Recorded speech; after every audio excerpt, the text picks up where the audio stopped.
Formula ఈ car race కేసులో మాజీ మంత్రి కేటీఆర్ ప్రాసిక్యూషన్ చేసేందుకు గవర్నర్ జిష్ణుదేవ్ వర్మ అనుమతి ఇచ్చారు. 54,88,00,000 నిధుల దుర్వినియోగం జరిగినట్లు ఆరోపణలపై ఏసీబీ మరోసారి ప్రశ్నించనుంది. ఇటు ఫార్ములా ఈ కార్ రేస్ కేసులో ఈడీ వేగం పెంచుతోంది. గవర్నర్ విచారణకు ఆమోదించడం రాజ్యాంగబద్ధమన్నారు ఎమ్మెల్సీ అద్దంకి దయాకర్. ఇప్పుడు కేటీఆర్ విషయంలో సీఎం రేవంత్ ఏం చేస్తారో చెప్పాలన్నారు బండి సంజయ్. ఫార్ములా ఈ కార్ రేసింగ్ కేసులో మాజీ మంత్రి కేటీఆర్ ప్రాసిక్యూషన్ చేసేందుకు గవర్నర్ జిష్ణుదేవ్ వర్మ అనుమతించారు. ఈ కేసులో ఇప్పటికే పలుమార్లు కేటీఆర్ ఏసీబీ విచారణకు హాజరయ్యారు. ఫార్ములా ఈ కార్ రేసింగ్ లో 54,88,00,000 నిధులు దుర్వినియోగం జరిగినట్లు ఆరోపణలున్నాయి. కేటీఆర్ ప్రాసిక్యూషన్ కు గవర్నర్ అనుమతి కోరుతూ గతంలో ఏసీబీ లేఖ రాసింది. ఆయన పాత్రపై సాక్ష్యాలు ఉన్నాయంటూ లేఖలో తెలిపింది. తాజాగా కేటీఆర్ ప్రాసిక్యూషన్ కు అనుమతిస్తూ గవర్నర్ ఉత్తర్వులు జారీ చేశారు. ఫార్ములా ఈ కార్ రేసింగ్ లో త్వరలోనే ఏసీబీ ఛార్జిషీట్ దాఖలు చేయనుంది. ఇటు ఫార్ములా ఈ రేస్ కేసులో ఈడీ వేగం పెంచుతోంది. ఏసీబీ దాఖలు చేసే ఛార్జిషీట్ పై మరింత లోతుగా విచారణ జరిపే అవకాశాలున్నాయి. ఇప్పటికే ఒకసారి ఈడీ విచారణకు హాజరయ్యారు కేటీఆర్. ఫార్ములా ఈ రేస్ కేసులో ఏసీబీతో పాటు ఈడీ విచారణ జరుపుతోంది.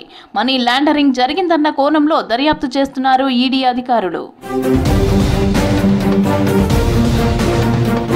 ఇన్నాళ్ళు కేటీఆర్ విచారణకు కేంద్రం అనుమతి ఇవ్వలేదని విమర్శించారని, ఇప్పుడు కేటీఆర్ ప్రాసిక్యూషన్ కు గవర్నర్ అనుమతించారని చెప్పారు బండి. ఇప్పుడు కేటీఆర్ విషయంలో సీఎం రేవంత్ ఏం చేస్తారో చెప్పాలన్నారు కేంద్ర మంత్రి. కేసీఆర్ ఆస్తులు జప్తు చేసి జైలుకు పంపుతామన్నారని చెప్పారు. ఇప్పుడు ప్రభుత్వం విమర్శించింది కదా, ఇప్పుడు చెప్పాలి, రాష్ట్ర ముఖ్యమంత్రి సమాధానం చెప్పాలి, ఏం చేస్తారన్నది. గవర్నర్ ఆమోదం పర్మిషన్ ఇవ్వద్దనే కాంగ్రెస్ పార్టీ కోరుకున్నది.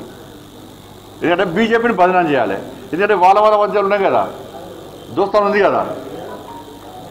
2 సంవత్సరాలే రాష్ట్ర ముఖ్యమంత్రి గారు ఏమన్నారు, ఎన్నికలకు రాకముందు మొత్తం ఉన్న రికవరీ చేస్తా, ఆస్తులు జప్తు చేస్తా, దున్నిస్తా, కేసీఆర్ కుటుంబాన్ని జైలుకు పంపుతా అన్నాడు. కనీసం జైలు కాదు, కనీసం వాళ్ళు ముట్టుకున్నటువంటి పాపన పోలే. కేటీఆర్ పై గవర్నర్ విచారణకు ఆమోదించడం రాజ్యాంగబద్ధమని అన్నారు ఎమ్మెల్సీ అద్దంకి దయాకర్. బీఆర్ఎస్ వాళ్లు తప్పుడు ప్రచారం చేస్తున్నారని విమర్శించారు. తప్పు చేస్తే చట్టం ముందు ఎవరైనా ఒకటేనని అన్నారు అద్దంకి.